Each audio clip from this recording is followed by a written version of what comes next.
Super clay দিয়ে মিররের এই কাজটা আজকে আপনাদের সাথে শেয়ার করব। এর আগেও মিররের কাজ করছি, বাট এই ধরনের মিররে করিনি।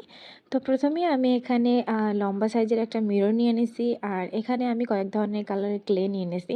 প্রথমে আমার কয়েক ধরনের ফুল করার ইচ্ছা থাকলেও পরবর্তীতে ইচ্ছাটা ঘুরে গেছে।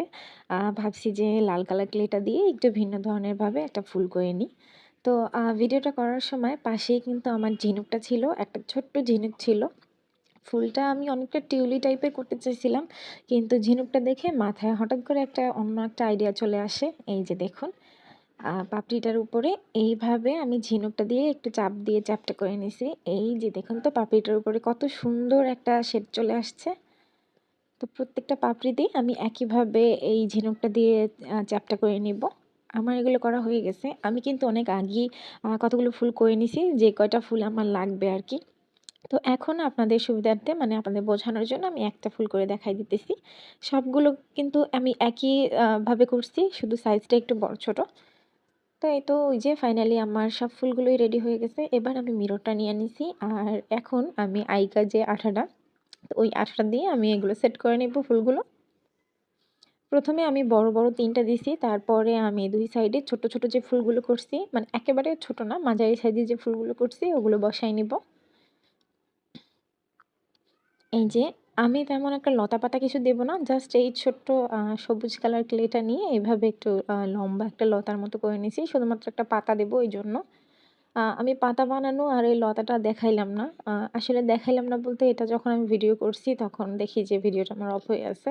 তো নতুন করে আর দেখাইলাম না। এটা আশা করি আপনারা বুঝতে পারবেন যে এটা আমি কিভাবে করছি। এগুলো কিন্তু আমি একটু আঠার সাহায্যেই সেট করে নিচ্ছি। ক্লেটা একেবারে সফটই ছিল, কিন্তু আসলে এইটা যেহেতু মিরর, তো এইজন্য ভালোভাবে লাগতেছিল না। তো ফাইনালি আমি ভাবছিলাম এরকমই রাখবো, পরে দেখি যে না, মিররটা দেখতে ফাঁকা ফাঁকা লাগতেছিল। তো এইজন্য আমি অফ হোয়াইট কালার ক্লেটা নিয়ে এখন একটু গোল গোল করে কয়েকটা বল করে নেব। প্রথমে আমি লম্বা লম্বাভাবে এভাবে করে নিছি, রোল করে। তারপর এখন ছোট ছোট করে আমি এখন এই বলগুলো বানাই নিব। এখানে আমি অনেকগুলো বলই বানাইছি।